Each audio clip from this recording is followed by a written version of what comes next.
This evening, the Waterbury woman who allegedly held her stepson captive for 2 decades is due in court tomorrow. As this case has grabbed national headlines, even headlines around the world, it's also grabbed the attention of Connecticut lawmakers and our governor. Today, for the first time, the governor previewed potential changes to Connecticut's laws in response to that case in Waterbury. News 8 political reporter Mike Cerulli live at the Capitol with more on that.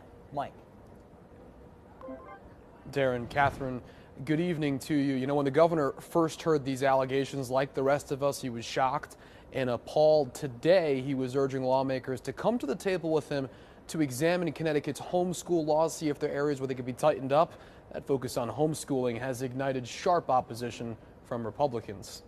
I'd like to talk with the legislature about ways we can stay in better communication, make sure those kids are being well protected, not just in school, but at homeschool as well. Governor Ned Lamont zeroed in on Connecticut's homeschooling laws in reaction to those stomach-turning allegations of abuse in Waterbury. He strongly hinted he'd support tightening the state's homeschool regulations in order to catch potential abuse. Top Republicans fired back. To turn this to a homeschool issue, to me, is disingenuous. And it's really, to me, smells of don't let a crisis go to waste. Candelora said he views the governor's move as a thinly veiled attempt to use the Waterbury case as cover for an attack on the broader homeschooling movement, a movement that has found common cause with conservatives around the country. Democrats love bureaucracy, so the more people they could get into the government system to regulate, that's what they enjoy doing. As he looks to tighten oversight of homeschooling in Connecticut, we asked Lamont about investigations into whether or not the state agencies he leads dropped the ball.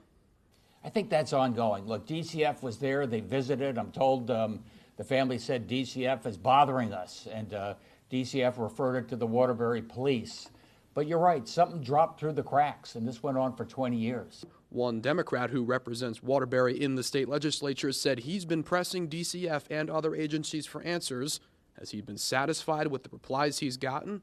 In my honest disclosure, absolutely not. Just in their answers, you can see the gray areas that most people think they've done all they could do, when in actuality, a person disappeared off the grid for years and nobody asked a question. Back on the other side of the aisle, a top Republican reiterated calls from her party for public hearings on the case and said that the state shouldn't single out homeschoolers. I think the best thing we can do is have a public hearing, air out what happened, learn more information before we start accusing one particular group of being the problem. That desire for hearings has some bipartisan support, including from Waterbury's Representative Reyes. Absolutely. I can't see how this won't have a public hearing.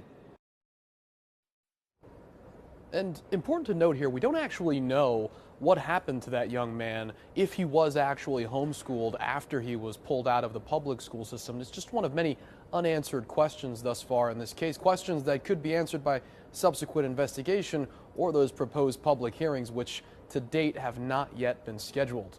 Live at the state capitol, Mike Cerulli, News 8.